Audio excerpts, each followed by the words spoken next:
Bismillahirrahmanirrahim. Assalamualaikum warahmatullahi wabarakatuh. Alhamdulillah, kawan-kawan semua yang mudah-mudahan dimuliakan oleh Allah Subhanahu wa taala. Kita melanjutkan kajian kita di dalam kitab Fathul Qorib, masih bab tentang menjamak salat. Qala al-musannif wa syari rahimahullahu taala wa nafa'na bihi wa bi ulumihi fi darini amin. Bagian terakhir dari bab menjamak salat, wa yajuzu lil hadir, dan boleh lil hadir lil mukim, maksudnya adalah dan boleh bagi orang yang mukim fi waqtil mator, di waktu hujan, jemaah boleh ngapain? Jemaah menjamak bainahuma, di antara salat az-zuhri wal asri, di antara salat johor dan asar, wal maghribi wal isya'i, dan di antara salat maghrib dan isya. Jadi boleh bagi orang yang mukim, orang yang tidak berpergian, di waktu hujan itu boleh menjamak di antara dua sholat, johor dan asar, maghrib dan isya. La fi waqti saniyah, tidak di waktu yang kedua. Jadi bolehnya itu di waktu yang pertama, bukan di waktu yang kedua. Artinya, kita lanjut lagi. Fi waqtil ula minhuma, bal fi waqtil ula minhuma, tetapi di waktu sholat yang pertama, minhuma, dari kedua sholat tersebut. Jadi bolehnya hanya jamak takdim, jamak sholat yang di waktu sholat yang pertama. In balal mataru, jika membasahi al mataru apa hujan, a'la saubi, pada atasnya pakaian, wa aspalan na'li, dan membasahi pada bawahnya sendal, wa wujidat syurutu, dan didapati atau ditemukan syurutu apa syarat-syarat, as-sabiqatu, yang telah lalu, fi jam'i takdim, di dalam jamak takdim. Nah, jadi di sini keterangan boleh bagi orang yang mukim menjamak sholat di antara dua sholat, johor dan asar, namun tidak di waktu yang kedua. Nah, bolehnya di waktu yang pertama, artinya di sholat yang pertama. Apabila hujan tersebut membasahi atas pakaian dan membasahi bawahnya sendal. Dan syarat-syaratnya telah disebutkan di dalam jamak takdim, pembahasan yang telah lalu.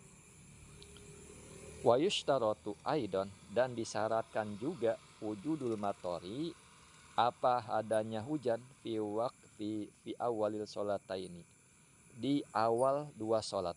Artinya hujan tersebut ada di sholat yang pertama, sholat johor. Kita lagi sholat johor, namun tiba-tiba hujan. Atau awal di sholat awal johor tersebut sudah turun hujan. Wala yakfi, dan tidak cukup wujuduhu, apa adanya hujan, fi asna'il ula, di tengah-tengah sholat yang pertama. Jadi tidak cukup kalau hujan tersebut kita sudah sholat johor misalkan, turun hujan di rakaat yang kedua, maka tidak cukup, harus pada sholat di awal sholat yang pertama.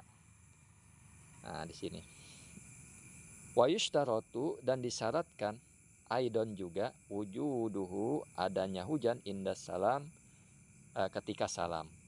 Dan disyaratkan juga hujan tersebut terus-menerus sampai salam, minal ula, dari sholat yang pertama.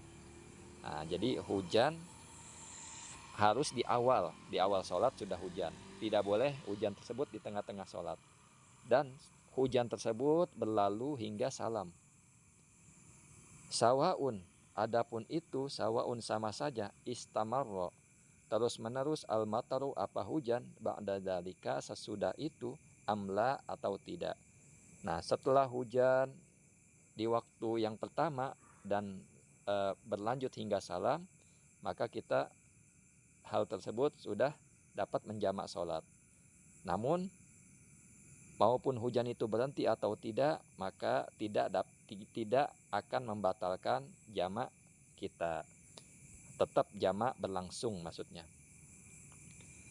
Watuh tasu, maka dikhususkan ruhsutul jam'i, apa keringanan jamak, bil matori, dengan hujan. Artinya ini syarat bolehnya menjamak sholat di waktu hujan. Nah, terkhusus keringanan menjamak ini bil matori, dengan hujan, bil musolli dengan orang yang sholat, fi jama'atin di dalam berjamaah, bi masjidin di dalam masjid, au ghairihi atau selainnya masjid, min mawadi'il jamaah dari tempat-tempat jamaah. Jadi dikhususkan atau disyaratkan.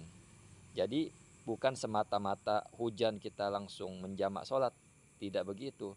Ada syarat-syarat tertentu dikhususkan rukhsatul jam'i keringanannya jamak bil matori dengan hujan, bil musolli dengan orang yang sholat fi jama'atin. Memang orang sholat ini, orang ini selalu berjamaah. Orang yang senang berjamaah, gemar berjamaah bi masjidin dengan masjid. Au ghairihi atau selainnya masjid. Pokoknya dia berjamaah saja. Min mawadi'il jam'i dari tempat-tempat jamaah. Ba'idin yang jauh tentunya. Kalau zaman sekarang tidak boleh. Karena artinya masjid dekat. Kalau di kampung-kampung kita yang masjid banyak, musola banyak, tidak boleh. Namun ini ketentuannya adalah dapat keringanan untuk menjamak sholat dengan adanya hujan, dengan orang yang sholat dengan berjamaah di dalam masjid atau selainnya masjid, dan di tempat-tempat berjamaah ba'idin yang jauh tentunya masjid tersebut, urfan secara uruf. Jadi orang tersebut senang berjamaah di masjid dan masjid tersebut kebetulan jauh. Mungkin kita tinggal di Kalimantan, masjidnya jauh, hanya satu-satunya. Nah, wa yata'adza dan terganggu az-zahibu orang yang berangkat lil masjidi kepada masjid, au ghairihi atau selainnya masjid, min mawadi'il jama'ati dari tempat-tempat jamaah, bil mator dengan hujan, fi tariqihi di jalan-jalan musolli atau jalan-jalan orang yang sholat. Nah, di sini ada ketentuan lagi. Dia terganggu, orang yang pergi ke masjid itu terganggu, atau selainnya masjid dia terganggu dengan keadaan hujan tersebut, ya kan? Dari tempat-tempat jamaah dia, bil mator karena hujan, karena adanya hujan. Fi tariqihi terhadap jalan-jalan mereka orang yang sholat. Karena adanya hujan, dia terganggu orang yang berangkat ke masjid itu. Kenapa terganggu? Nah, di sini karena hujan disebabkan becek di jalan, makanya dia terganggu. Nah, hal tersebut boleh kita dalam keadaan hujan, rumah kita jauh dari masjid cuma satu-satunya, dan kita terbiasa ke masjid, maka hal demikian orang tersebut boleh menjamak sholat di waktu hujan dan di waktu yang pertama tentunya. Itu saja yang dapat saya sampaikan. Assalamualaikum warahmatullahi wabarakatuh.